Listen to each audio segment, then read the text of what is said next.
Hello everyone, I'm David and welcome back to Rusty Relics Ranch. Just don't tell you right up front that there's not going to be any field action in this video. It's just going to be me yakking about my cotton pickers and getting ready for this year's harvest.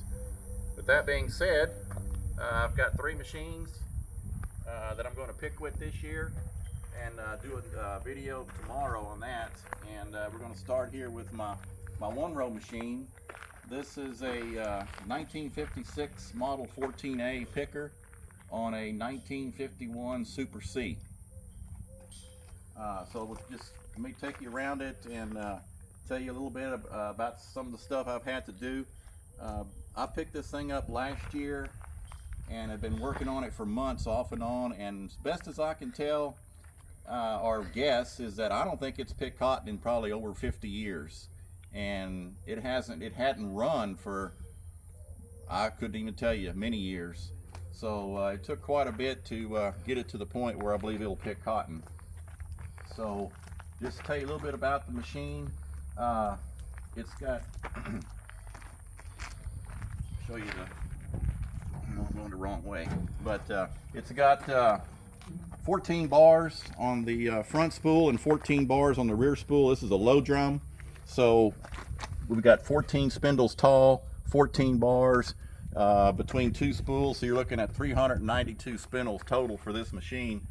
I pulled out every one of them and changed them out, or changed out about 99% of them. Some are new, some are used. I just used whatever I had on hand because I didn't want to spend a bunch of money on spindles. Already did that. I'm putting brand new doffers here and brand new moistener pads. The biggest issue I had with the moistener pads is that these are steel lines, and after setting so many years, I had 7 of them that were just clogged with rust, couldn't flow anything through them. Tried various things to get them unchoked. Finally, what worked the best is just carefully heating them with a torch and blowing air pressure through them, and they got them freed up. So anyway, everything's been serviced out. Spindles all oiled, chains, everything, bearings, everything greased. So should be ready to go. Several patches in the door from rust out. The water tank was, bottom of the water tank was Swiss cheese basically. So I had to put an entire patch panel along the bottom here. And while I did that, I went ahead and painted it and made made a new decal and then everything else here is painted from a picture in the book. You see some parts of this thing are painted and some are not. Everything that's painted, I was so far into it that it just didn't take much time to just clean it up and paint it while I was there. So that's why all this is painted here. Like I said, I didn't overhaul the engine, but short of that, everything's been touched here. Had to rebuild the hydraulic unit. This thing was working, but leaking like a sieve. It was so nasty inside, I don't even know how it was working. But anyway, went through all of this, had to replace this steering bolster here. It wouldn't steer right, and instead of tearing into it, I just had a one off of a parts tractor that I went and put in here. Not the easiest to change since the picker mounts to that, but that was an adventure all in itself. But we got that replaced, got it steering like it should. Come on around and look. The basket, if I remember correctly, it holds 750 pounds of raw cotton. That's about a half a bale. Again, the Super C is a 51.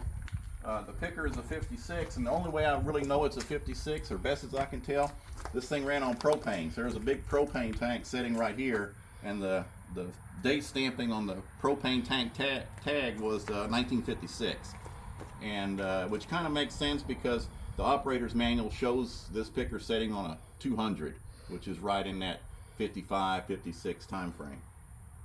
So, so moving along, yeah, this is the blower that creates the suction, the big fan in here that creates the suction for the cotton that's getting picked with the spindles I just showed you.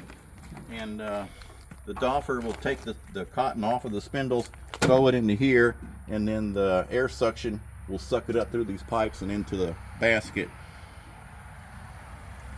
So again, I'm shortcutting what all the work it took, but at the risk of getting boring, we're going to move on to the next machine.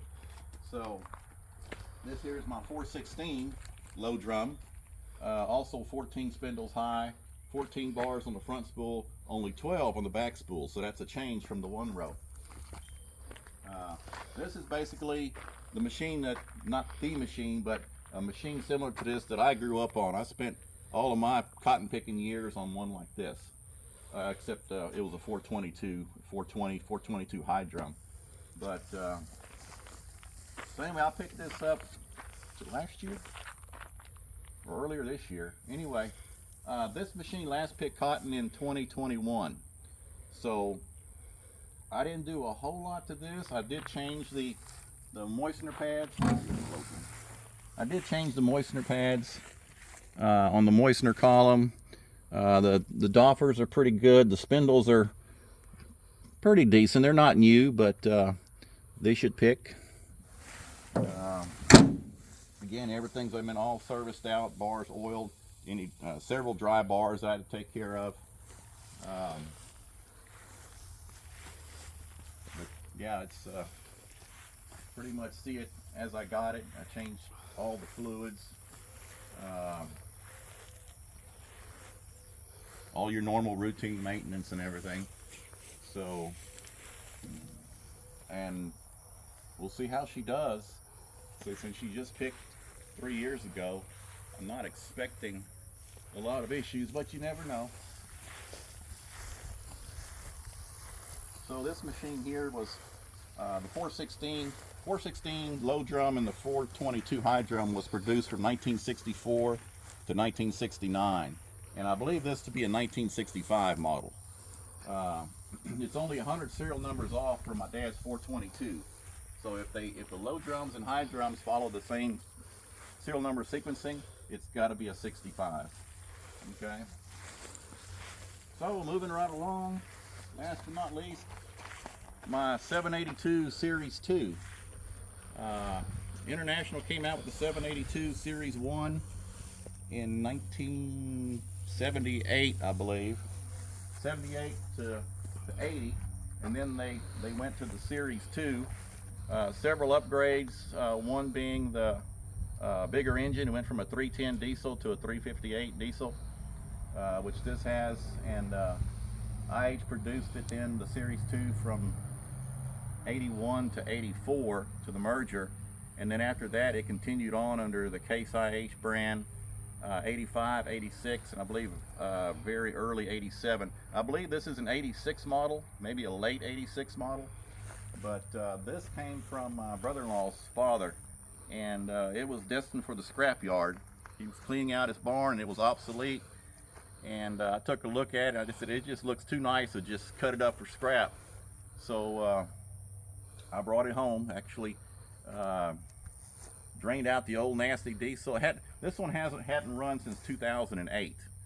So drained out all the nasty diesel, cleaned out the sediment bowl, put new fuel filters, got it all primed out, shot it with a little bit of ether, put new batteries in there, hit the starter, and it cranked right up. Smoked for about 45 minutes, but after that it cleared up and been running good since. So the machine itself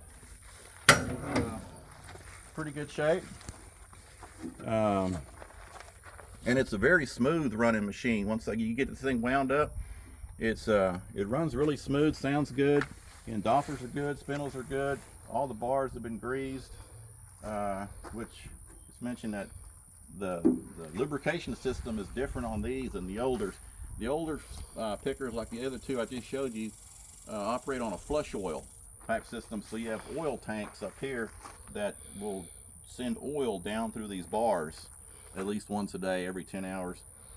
With the 782, that changed to where they use spindle grease, much like John Deere has been using for years, that you actually inject grease into a port on the top of each spool, and it oils all the gears and spindle heads all up and down these bars. You will notice this is a high drum. It's 20 spindles tall. Still has 14 bars here and 12 in the back, but they're 20 spindles tall, so you're looking at, I think, 1,040 spindles for the entire machine. So if you go to replace those, that runs into a little bit of money. So anyway, I think she's ready to go. Just had to adjust moistener columns on these and deal with a few dry bars again. But I think that's gonna be oh, this is pretty much an original paint machine. The only thing I did is I repainted these two toppers here, and I repainted the drive wheel rims. Just because to me the rest of the picker looks so good, the rims are just half rust, just stained with all the plant sap. So cleaned those out and painted them. Just made it look a little better, but that's about it. You'll see these on the next video coming up here shortly. The cotton's been defoliated twice, and leaves have dropped, and we're going to be picking here tomorrow. Cotton it's good, I think, but not as good as it could have been. We had Hurricane Beryl come through here and just really lay that cotton over and tangle it up pretty good. It has since kind of stood itself back up, but then about a week and a half after the storm, hurricane, then we had a week's worth of rain every day.